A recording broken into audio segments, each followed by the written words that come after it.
All right. Hi, everyone. Hope you're enjoying your Saturday. My name's Claudia. I'm with the team at Ephemera, and today I'm going to be introducing an amazing artist by the name of Marko Zubak. Marko Zubak was born in 1979 in Zagreb, Croatia. He studied at the University of Barcelona in 2006. He has participated in numerous solo and group exhibitions all over the world and is featured in books and various magazines. His work varies from painting and sculpting to a variety of digital works. He has explored urban paper toy art since 2007, and thanks to this type of digital art, started using blockchain in 2018. Now, he mainly works in digital art and blockchain with a touch of analog. All right, everyone, please join me in welcoming Marko Zubak. Hello everybody. Thank you for inviting me here. All right, how are you today? Yeah, I'm fine. It's maybe a little bit late, but yeah, you are the last panel of the day. yeah. Okay, so thank you for introduction. I will start briefly with this what you see here. It's as Claudia said, I did fine arts, and my background it's more traditional, so I'm focused on paintings and sculptures, which I still do. But lately, I'm spending much more time doing digital stuff, and this new cycle that I prepared for this Concours Biennale, it's something that to understand this, you have to understand my previous work. So what you see here, it's one of the series it's not the first series of paper toys, but it's pretty like almost, I don't know, 10 years old. It's still free on my website that you can see, markozubak.com, and it's called Mlipti. And from this, let's say from this series, I also use my name on some platforms, so some people know me also as Mlipti. And it stands for My Life is Better Than Yours. So this first series, as you can see, it's a series of paper toys that are available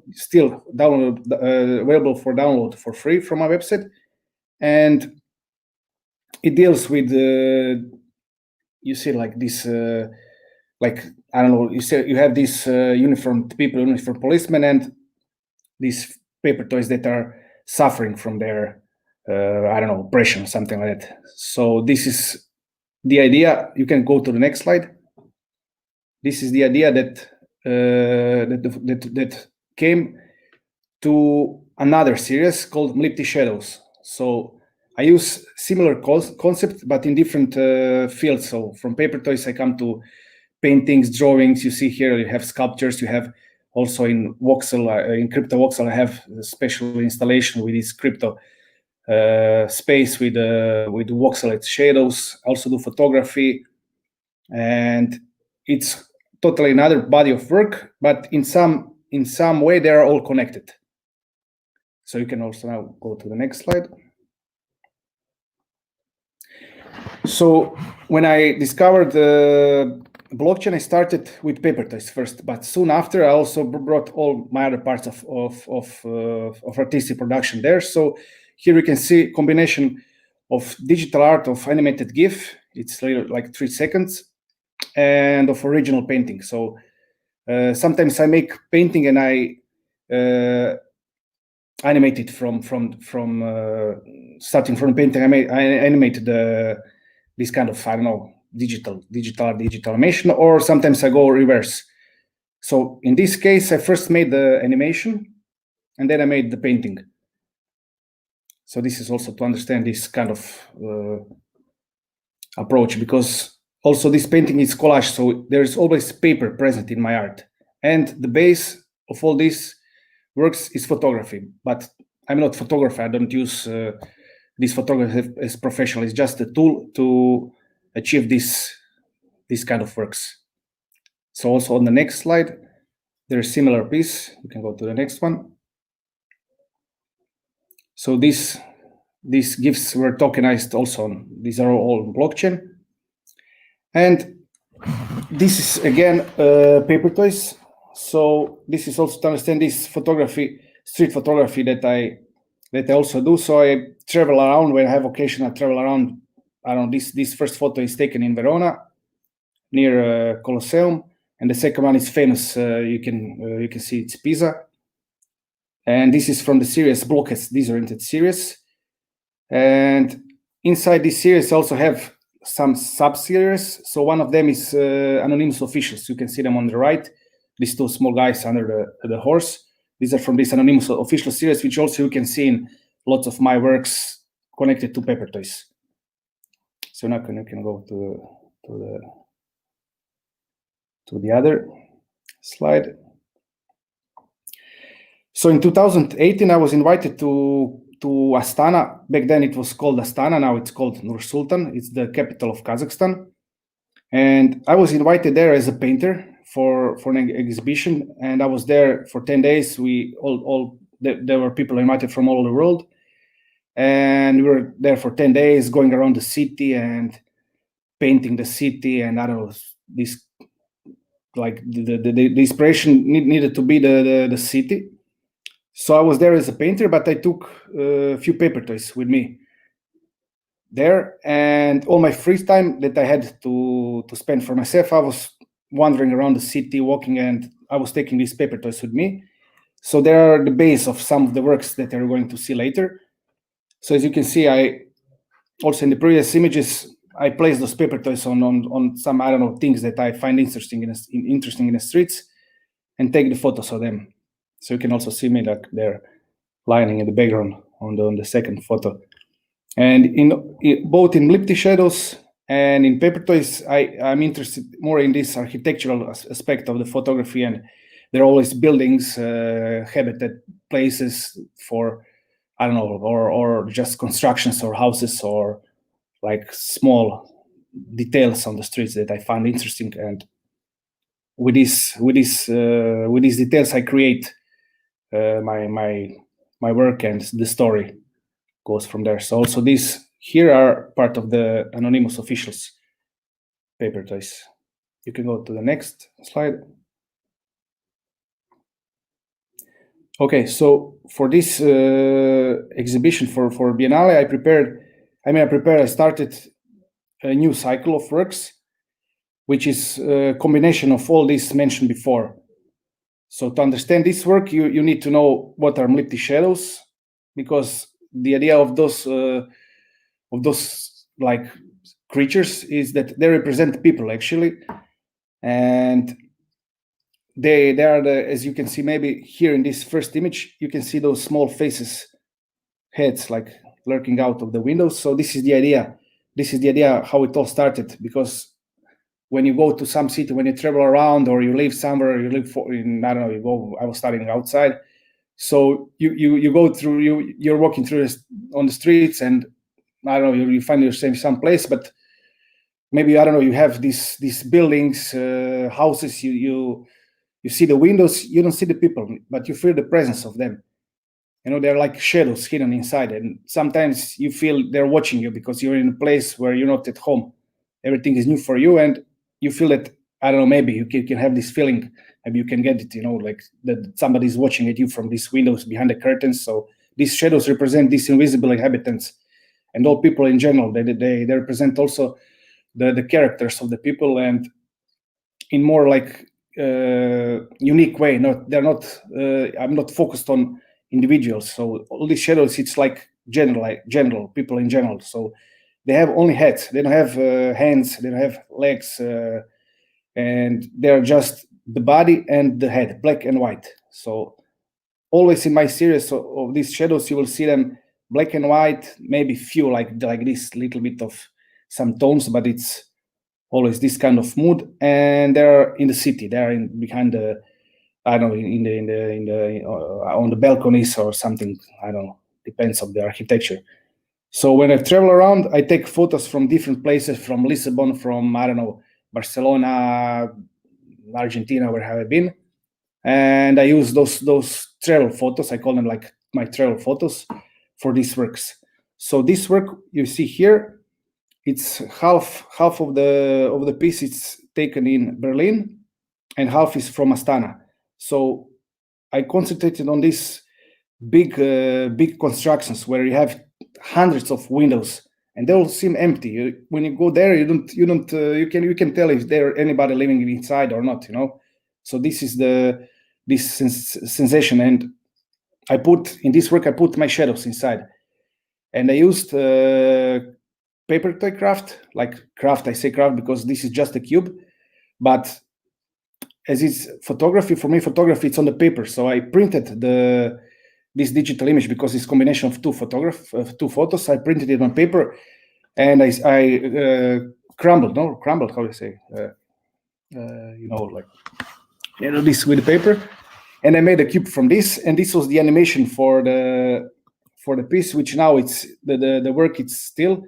But if you go to ephemera site, these are my new works that are actually videos, which are not any more animated GIFs, because they have also the sound, and the sound is also taken from the streets, from also my travels, and I mix it. So sometimes you see maybe Astana, but the sound is from here, from Croatia, from Istria, or you see Berlin, and there is sound from Astana streets, and it's all mixed.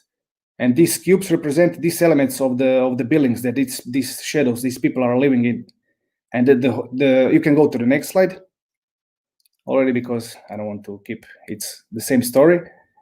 So this cube represents the habitats they're living, and the whole series, it's called High Hopes. So it's of course it's inspired by Pink Floyd, but it represents they live in what's the future of these people.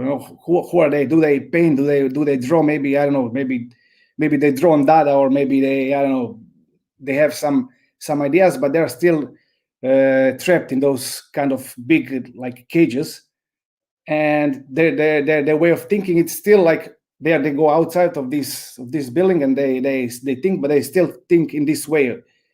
Like, this is the idea that this box and these square things, shape their kind of thinking and their mind. And this is best represented with paper, because with paper you can't make the head rounded, you can make the ball, you can make the circle. So also this box, actually it represents the sphere, but it's paper sphere, so it can be rounded. So, and that's why also this is another reason that paper it's crumbled. And here on the right you can see like how it looks when you cut it out. So this is just the detail. So these things that are on ephemera, with which each token has extra material that it's inside, that also explains the story, maybe the photo, maybe this detail of the cutout paper. And I think you can go also to the next one. So this is the previous two slides were from this High Hope series, and parallel series. Another one is with these paper toys. So the photos you saw before from Astana, it's the base. So in this piece also, this pyramid in the background, I made kind of model from the paper, and there is animation. So all these things you have to go to ephemera to see how it looks like this, the video. And I'm using this, combining some of these photos that I took during my years of doing this kind of stuff, because when I started doing this, I had the idea of movement, of animation, but I never put myself to work on it. So I was just making these photos and doing this for me, and it never even exposed them anywhere. And I finally started working on them and giving them some kind of life, of movement, of sound, and combining all these experiences and photos and all these details from my travels in unique work, which is a small video, but loop. So also these works you can see looping around. So this is just now you saw just 3 pieces. I have 5 which are already out, and there will be more of this. So combining like new works and these old photos, paper toys, and it's kind of like new series or new cycle in my work. But I don't know. I think that's maybe some question now. Yeah, so thank you for that. As you were kind of talking about the Mlipti shadows, I was kind of thinking about my understanding of what they represent, which is a certain just general people, or maybe someone in the corner of your eye that you can kind of feel their presence but can't quite see them. And in my mind, there's a certain eeriness to it. And I was wondering if you're trying to describe these characters as like a certain kind of like, not, I don't want to say like evil presence, but are they like a positive force, or maybe are they more of a negative force, or are they just a reflection of humanity and kind of our own maybe misunderstanding or like uncomfortableness about they're definitely people not around negative us? form, but they when you look in this is obvious in my paintings. In each paintings you have lots of them smiling, but there is always some with some, I don't know, bad face or some like ironic smile or something like that. But it's not centered around negative thing. It's in general, as you said, like humanity in general. So this is the inspiration for this. It's the feeling of this kind of more neutral thing. It's good and bad at the same time, and you can't have one without the other. So this is the idea. It's not focused just on one characteristic of them. I see. I wanted to touch on something you also mentioned about photography, and that it's a tool to achieve your work. By adding photography as an element in your work, what do you think it adds? What kind of dimension do you think adding a photograph Well, I was never adds into the interested work? into photography, really. I never tried to have, I don't know, to be a photographer, to take photos, and I even had some courses of photography in the university, which I was like, wow, I don't want to study photography, But when I started doing it, I fell in love because it was the total, like it was the old process. We started doing it in dark chamber, and in Barcelona, I had dark chamber in my home after this course, I fell in love with it, and I started to use it as a background, not as the photography is not the final aim in my work. I was never like I was working with photography for a few years, but I never thought that I do photography or I use photography. For me, my thinking was just like tool to achieve something that I didn't want to paint or didn't want to achieve with painting because it wasn't the same effect. And also with photography, I can make these digital collage, digital images that I mix different kind of I don't know, maybe some shadows with houses and constructions, and to create some not real like constructions. So also in these pieces that I mix different cities. So this is something that I need photography for it. It's no sense to. And I really like your selection of images with the buildings and the windows. And to me, I look at that and it's quite overwhelming, just the architecture and just the repetition. And I was wondering, what was it about the windows that you decided to use for those pieces, and maybe why not at like a different subject matter? Actually, these photographers, I took these photographs because at the moment when I saw this building, it was like, wow, like this is so interesting. I'll use it one day is something, but at the moment I didn't know that it's going to be used now. Like the mix with Berlin, this I have two pieces and they are called Berlistana. So it's like Berlin, Astana. Back then it was called Astana. Now the city is called Nur Sultan, but this is the name. So the picture from Berlin is from 2007, and the picture from Astana is from 2018. And only recently I finally, like, it's like a painting that you have in your studio and you start painting it and you have it for 10 years and then now I know what I'm going to do with it. This is photography for me also. And the part that connects all this is that it's memories. It's from my travels. So I first take photography for me for remembering. Like you see some detail, just like which is not, you're not used to it. Maybe it's not photographic, but you take a photo of it, and I don't know, after 5 years, it's like, wow, they had this kind of, I don't know, different lamp or different trash can, or I don't know, some kind of stuff. So I collect also these details, and this is this kind of approach that it's not. I didn't know that I'm going to do these pieces, so but I like architecture, so this is like I wish I had more picture. Now I wish I had more pictures of the buildings like this. And that's an interesting angle. I mean, my background's in analog photography, and as I'm shooting, I know I'm someone who will often just kind of shoot what I like, and I don't really have a plan for what I'm going to use with it afterwards. But from what I understand that you're saying is you're shooting and then you have this archive of images that you don't really know what you're going to do with it until you look back and you're looking and you're selecting the images that you want to use. And that's really cool. I mean, because even when I shoot without knowing what I'm going to do, I know what interests me. I don't shoot anything, so I have 10,000 of images. I don't like. I also, even if it's digital, I don't like to occupy my digital space. You know what am I going to do with thousands of images? I have like maybe from each travel I have at most 100 images. You know, this is much for me. But when I take the picture, no, okay, this is interesting. Maybe I'm doing something with it, maybe not, but I'm not going to take the picture of anything. And this is with paper toys is different. With paper toys, I know I take paper toys and I know what kind of angle or something I'm looking in the city. So I already when I go around, I look for special things. So it's also totally different eye than from just taking photographies of architecture or something like that. Mm-hmm. And I always wanted to ask you about the audio as well. So when you're selecting the audio to put into your work and the recording process in that, let's start with that. Are you like walking around on the streets just recording maybe on a phone or like on a recording device and just recording just everything around you?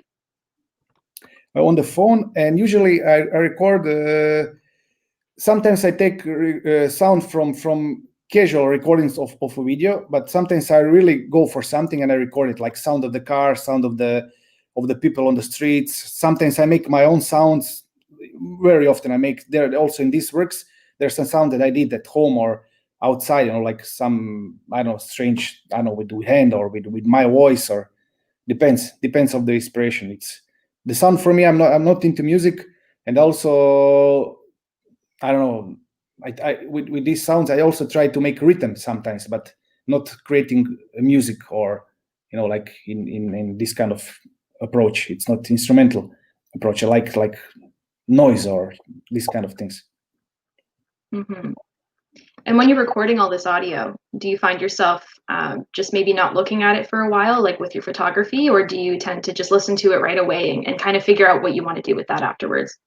Audio is different. Yeah, I listen it right away, and it's more specific. And then when I record it, I write and I say, okay, this is like the sound of the city. This is the sound of the city, the sound of the people of the car, and I put it in special folders. I have this. I don't have much of this, but when I need something, I prefer to make audio after. I don't prepare it for one day. Maybe some things I recorded I know for specific thing. So it's totally opposite of photography. It's not collecting audio for some day, because when I do something I need and I go for it. Yeah, for sure.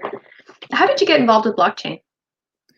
This is what I said at the beginning. Thanks to paper toys, because I'm making this paper toy. I'm involved in this since 2007, and the whole idea about paper toys is that it was always for free, and everybody who was inside the scene, which is now almost gone, everybody was sharing it for free. So we were sharing, or you make the whole paper toy and you share it for free, or you make the blank template and then you invite artists and they make their design over your model, over your shape, and also that is shared for free, or you already share the blank template for free. So it was always about this kind of sharing, and it was just, I don't know, it was never money or inside this. It was just for fun, but it was great potential, because through this kind of expression I could express so many different things that it's impossible to put in the painting or in the sculpture. Maybe in the sculpture, yes, but not in the painting.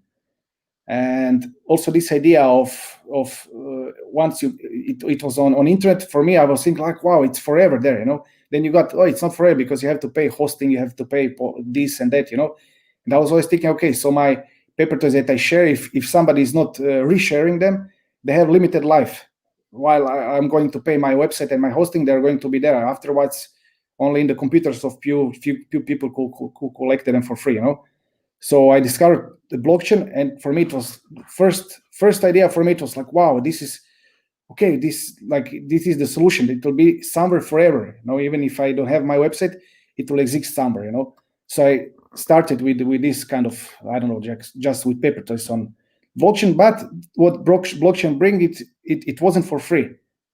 So I started to sell them. I mean, to sell, I put the price. I wasn't selling them at the beginning, and it was still not the solution. Okay, it was good combination, but now with time, with all this evolved, now there's also possibility to put it on the blockchain as NFT. So you have this possibility of storage, or to storing it like not forever, but I don't know, till the end of, I don't know, this or that project, you know, like or Arviv or IPFS. I prefer to use Arviv blockchain for storing paper toys. And at the same time, there are NFTs. So I can play with this combination of somebody like becoming the guardian of the paper toy, while the paper toy is still available for free for everybody. So I like this concept. So it's again back to the roots of this sharing, combining with some kind of, I don't know, selling and some kind of these like the NFT things with owning and collecting stuff. That's really cool. I feel like you created this community of paper toys. Yeah, it's now it's not so live anymore, but maybe it will get back. Mm-hmm. Yeah. So I'm wondering if you could show us around your studio there a little bit. Yeah. So, okay. So now we'll see what I mean when that I'm more from like traditional background. Okay, here, this is what you were saying before. These are some of the sculptures. These are not so big, like you see the shadow or some other stuff. Okay, so these are some paintings.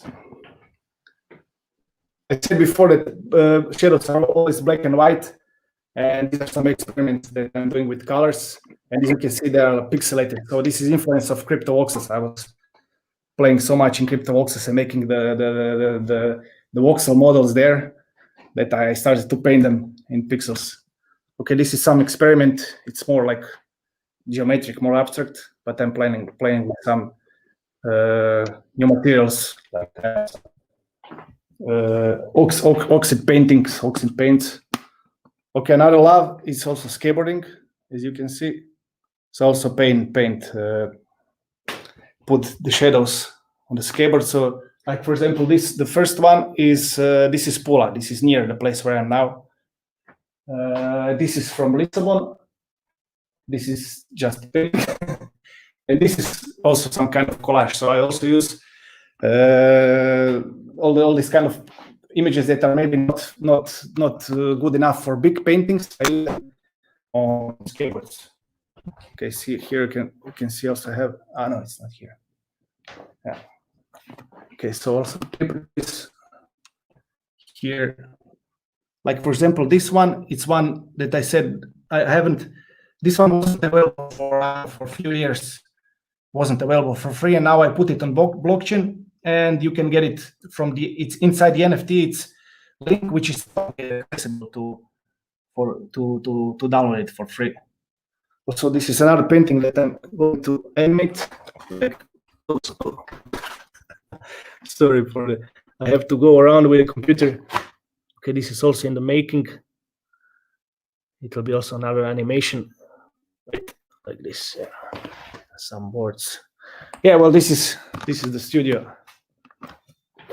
And this big one, the COVID. Let me show. This is life size. Like, let's see.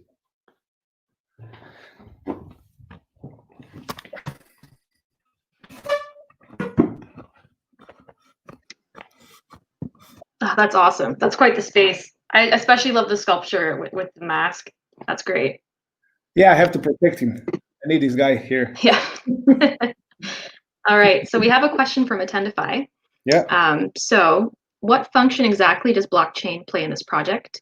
Is the token required to access the instructions and the print files? How is it different than selling the file on Etsy? Okay, so as I already partially I answered to this question. So I have these tokens that you don't need to own it to access the print files. They are just a small part of paper toys, which are you need to own them to access the download file. But this is small series, and it's, I don't know, maybe 10 of them or something like that, or 12.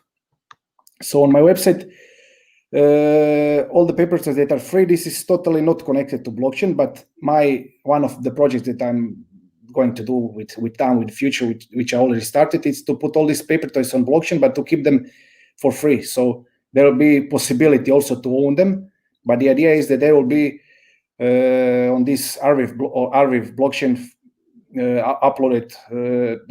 That the link will, I don't know, will be there for good, till there is the internet. And the blockchain also plays another role, which is for other works, which are these animated GIFs. So this is all like other crypto art, like everybody's doing. You make gift like this kind of digital art, and you put it on blockchain, and it's everybody knows what it is now. it's crypto art. Yeah, awesome. So we have another question in the chat. We're a bit over our time, but I think we're still good. Can you elaborate on the role of guardians? But this idea is actually the guardian. I call him guardian because you can, if you own the token, if you own this NFT, you're in charge of this paper toy, so you own it, but everybody can still access it. So everybody can collect it, but only guardian has the, like, this kind of ownership. That's why I call it guardian. It's not even like, it's not steward or collector. You just guard it. You keep it safe, because you can burn the token. But even if you burn the token, there is this link which it can also be out. So I hope the people who become guardians won't burn the token. But my idea is to put all these paper toys outside of my own server. So one day they will remain. It will be much more longer available to download it. It's if I leave them on the server. So this is one of the aspects. And the other aspect of blockchain is what I said, like these animations. I hope I elaborated the role. Yeah. Yeah, you have to protect the paper toys. I mean, I also have this kind of initiative where people can, if you make 10 paper toys, more or less 10 or 12 or 11 depends, you get my token, which is called Bloody Percent. And so actually you can gain it, like, just by making paper toys. You make 10 or 12, and you deserve the right to be a guardian of one, or you earn enough Bloody Percents, and you can get a paper toy. Awesome. It sounds like such a great project, and I'm looking forward to seeing all the work that you're going to put on Ephemera. Thank you. Awesome. Okay, so thank you so much, Marko, for coming on board. It's been a pleasure. Thank you, Claudia, and also I want to thank to Jessica Angel for inviting me, and for all this our project and Vancouver Expo, as well as Ephemera people. So it's a real pleasure and honor to be here in this event. Awesome. Yes, thank you so much to the Biennale, and thank you so much, Jessica, and everyone at Art Project. Okay, have a good night.